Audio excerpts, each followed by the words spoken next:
That's what expectation looks like.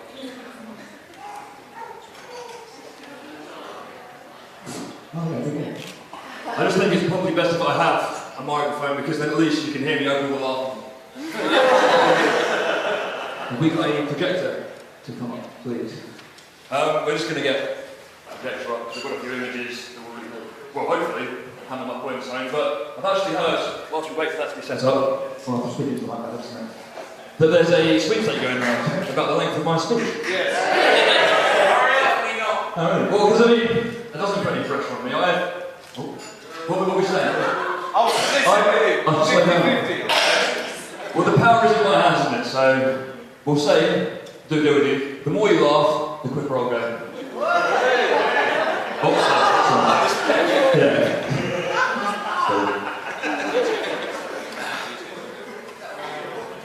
This will take a while. Let me just start.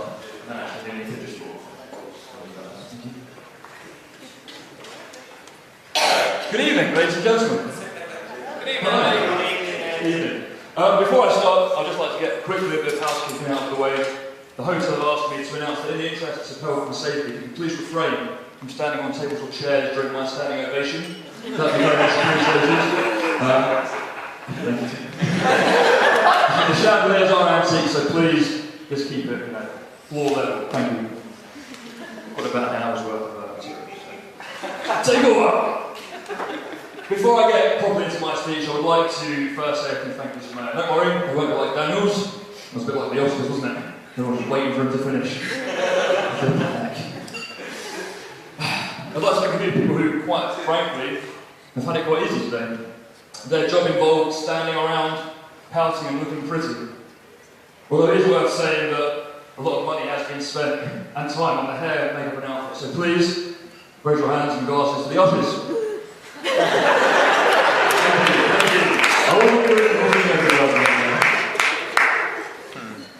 And more sincerely to the president.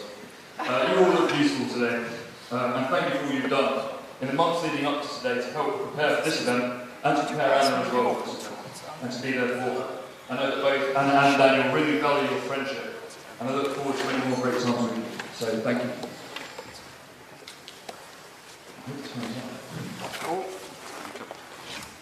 And to Mr. and Mrs. Henry, Colin and Anne, and Mr. and Mrs. Gilderson, Colin and Diane, thank you for all you've done to make it today possible.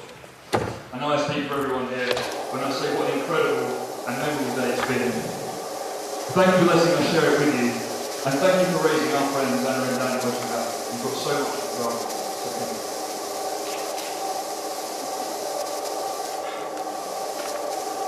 And so, ladies and gentlemen, here we are, February the 22nd, 2013. A day that will go down in history for the Gilderson and Henry families as the day that Daniel and Anna became husband and wife. You can cheer that too. And it's a day, ladies and gentlemen, that will be remembered in history for some other notable achievements. Today, this very day of 1997, Dolly the sheep was cloned. In 1732, George Washington, the first president of the United States of America, was born. And I know I don't have to remind Mr. Kevin, I love ballroom dancing Gilderson of this fact, but today we also celebrate the birthday of Sir Bruce Forsyth. You've got the yeah, good. And please pay particular attention to his dance routine this evening. It promises to be quite a show. Most tellingly, though, is today. Well, sorry, it's the fact that today is World Thinking Day. Yes, World Thinking Day. Ironic, really, is it's a skill that seems to have so crucially deserted Anna this afternoon when she said, I will. And this history has a funny way of repeating itself, doesn't it? I mean, this day 26 years ago, Colin and Anne were sending Anna to bed with a dummy.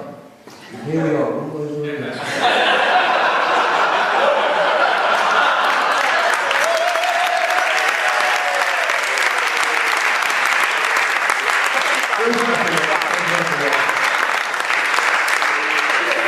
And whilst on the subject of Anna, and before I proceed on to Daniel, let me just take this opportunity to say, doesn't Anna look amazing today? Yeah!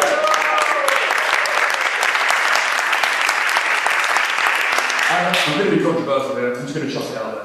There's some women, right, there's an elephant in the room, isn't there? You know, doesn't the bride look beautiful? Sometimes, yeah, she's alright. I suppose she looks better than normal. That I can truly say that you look beautiful, so congratulations, Daniel, you've done well, and I'm not missing another wife. Now, Daniel, you said in your speech I was going to proceed to make many jokes. I don't do jokes, mate, I just do the truth with you. You're a walking joke.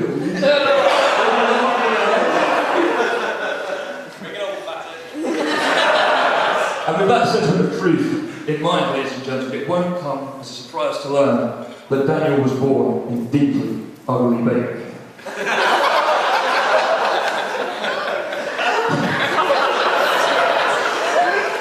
That's not really Daniel. I did ask Diane for a baby photo, but she told me that speeches are after dinner, so people have some we could watch you if you want to watch you. You don't want to push it up. Needless to say, the staff on the maternity wing at Guildford Hospital still remember March the 29th, 1986 as our Week Saturday. I'll take that down, I know the desserts are still working their way.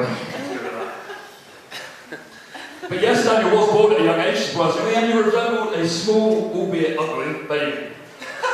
And unfortunately, Daniel was a slow starter. At nursery school, he was different from the other 4-year-olds. He was 11.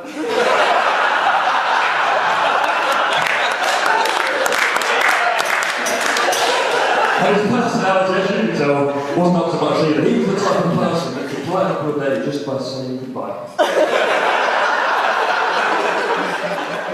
But his love was about to change, ladies and gentlemen, because it was around that time, at 4 or 5 years old, that Daniel and I first made eyes on each other. Well, I think we'd both agree that our friendship was forced on us to some extent because our parents like drinking tea together, and still do. But as we grew up, our bonds deepened. We would go to church together, we would hang out with each other, talk nonsense together, go on holiday together, and get into trouble together. A pattern that's continued to this very day. He's not just my friend, he's my brother. He's kind, he's considerate, he's patient and encouraging. He's trustworthy, he's a confidant, he's fiercely loyal to me.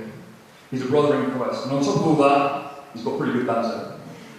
You've landed a crack there, Anna, I know, so, but it's true. And Dan, I'm so pleased when you asked me to be your best man. I'm so touched, so thanks, man. That being said, I was surprised when he phoned me and told me he was going out with this hot babe that he met on summer camp. He told me she was a Christian, that she was a dancer, and that he thought he could go somewhere. That's what he thought. I thought, well, that's not the last time. Probably wrong, obviously. You see, Anna always looks like she does today. Actually, I was going through a few pictures, which is quite surprised. On Dad's laptop, but look, here's Anna. Glamorous. Beautiful. Amazing. Daniel, on the other hand. Gorgeous.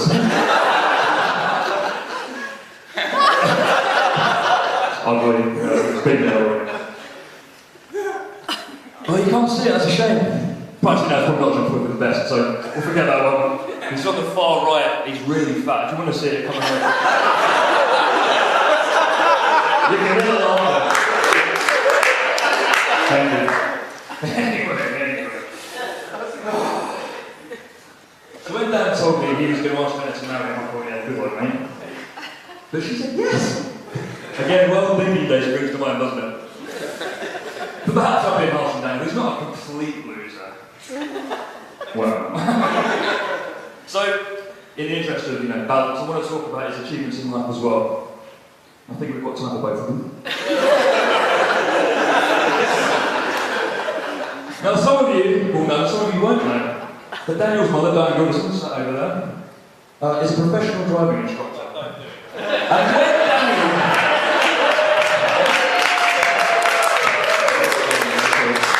when Daniel turned 17, he, like everyone does, got himself a provisional licence. Unlike everyone else, though, his parents bought him a car. Naturally, a silver Ford Escort, because let's face it, he's an Essex lad. And not only that, they put dual controls in it, and so he could do any practice, whenever he wanted, with his professional mum, in a car that he was eventually going to drive when he was on the road, and it was all for free. Surely you would think, surely, He's got to pass first time with flying colours, hasn't he? He's got to. Come on. How many times did it take you to pass your driving test, Daniel? 5!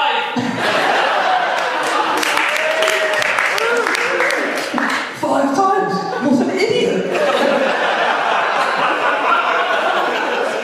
Oh my goodness! It's like you married her before like this. Although in fairness to that, he did take his brother naked 5 times too.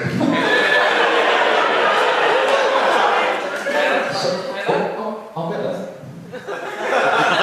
So perhaps, if Dan took 5 times and Nathan took 5 times, the blame lies elsewhere. It's not a great advert for the business tonight, let's face it.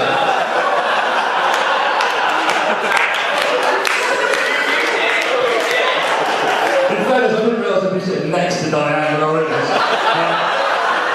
Oh well, it was too good to pass off. Although in the interest of transparency, Hannah Gilderson did take 1 attempt to pass her test. First time.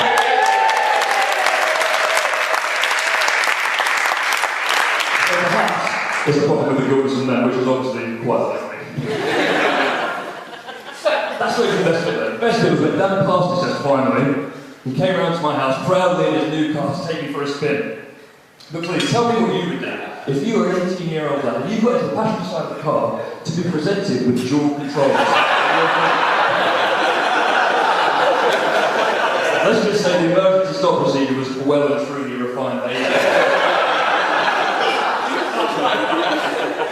Dan's second achievement isn't as obvious, but to those who know him, it's been in front of you the whole time. As I said earlier, Dan was born a weak little runt of a boy. But he grew. He grew into this strapping young RAF airman that you see before you today. He's 6'2", he's got hair on his chest and on his neck. Oh, gross. And he gets to fire machine guns out of helicopters. Yes, he grew, but one part of him didn't grow. Daniel has the smallest hands you will ever see on a man. Honestly, I've seen bigger hands on a hamster.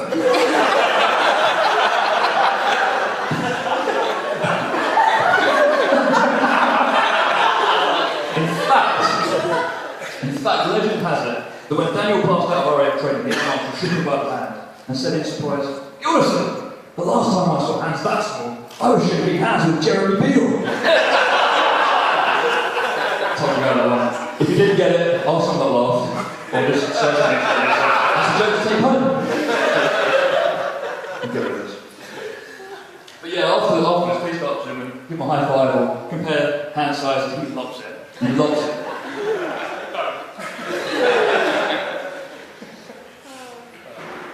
But although he's obviously driving and has tiny hands, he will always go way above and beyond for his mates. And this was most evident when we went on our lads' holidays, he said, to Dubai. I mean, I say lads. It was just the two of us, but it was a good time. You remember in Dan's speech that he said, "I've got rubbish time for me," which isn't true, but fine, that's what he said, so we'll go with it. And so I'm not proud of this fact, but actually I heard that in Dubai they do really good fake watches. So I wanted to check out the merchandise, and Dan, being a great idea, said, "Yeah, I'll come." Now there are two sides to Dubai. There's the nice side that you see on the telly, a bit like that. We didn't stay there, unfortunately, but there's also the other side that looks like a scene out of Black Hawk Down. And the watch guys are on that side of town. Is that him then? Is that one of our snaps? Yeah. So we jumped in a taxi. Now the alarm bells should have started ringing when the cab driver had to ask twice about where we were going. But he took us and he dumped us in the middle of this market square that honestly didn't look too far away from that. We were bringing it, frankly. The culture shock immediately hit us. I'm pretty sure if you ask the boys in uniform here, there are nicer tours of Iraq and Afghanistan you can go on. Or perhaps I'm going one of the two. I'm going to go for the first one. But anyway, this guy, who looks a little bit like this. Oh, hang on. No, you can't really see it. We'll call him the Dubai Del Boy. You can see him going a bit closer. It looks a little bit like this guy. Steve would have started simply because we were the only European faces and proud of Arabs. And he said to us in broken English, "Who are looking for watches?" We were like, "Follow me," he said. So we followed him, stupidly, out of the market square into a maze and labyrinth of back alleys. Get rid of this, because it's a little bit... What's focus on this? Into this labyrinth of back alleys. And yeah, we were truly brilliant. I don't know what kept us following that guy, probably pride, but anyway, after 5 minutes of walking, we got to this block of flats. And stupidly, we went in with him. He called the lift. The little lift came down, we got in. Yeah, it's fine, don't worry guys. Well, we didn't say that, but something like that. And Dan and I looked at each other, fear in our eyes, just going, what are we doing here? What are we doing? And I actually thought when that door opened, we were getting taken prisoner, and the next thing to see of us was on BT News. And Dan whispered to me these words, but I'm never going to forget them. He said, if it kicks off, you run it. I'll punch him in the face, and then we'll just whip it our way out of here. Like Arnie himself, that's what it is. Honestly, that was one of my snaps. That's actually down. It's not really. Suffice to say, I got a lovely watch, but my timekeeping hasn't improved. But that's as good a friend as Dan is. He will risk his life for my timekeeping. But I absolutely do. And then I'm sorry I risked my husband's life for a watch, but that's just what it is. I feel it's important, as best man speaks, to briefly make that back in and see what the guys dotted around. It was a great time, and actually, I think we all got on really well. We went to Cambridge for a mad one. Not the obvious place, but it was really good. But here's the lesson for you. If you ever want to feel intellectually inferior and just a bit rubbish, go to Cambridge. Especially when there's... especially when there's an Oxford-Cambridge varsity match going on for water polo.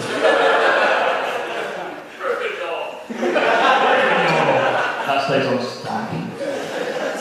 But it was a great time of banter, of rally passing, which... whatever.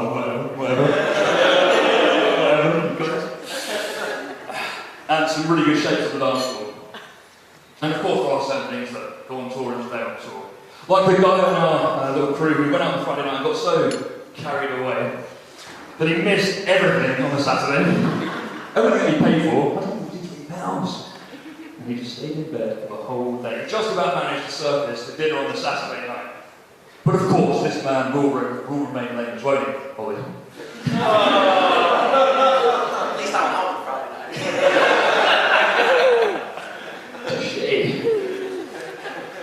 Today isn't the first time I've had the honour of standing in front of a church with Daniel. A couple of years ago, Daniel got baptised and asked me to be up there with him.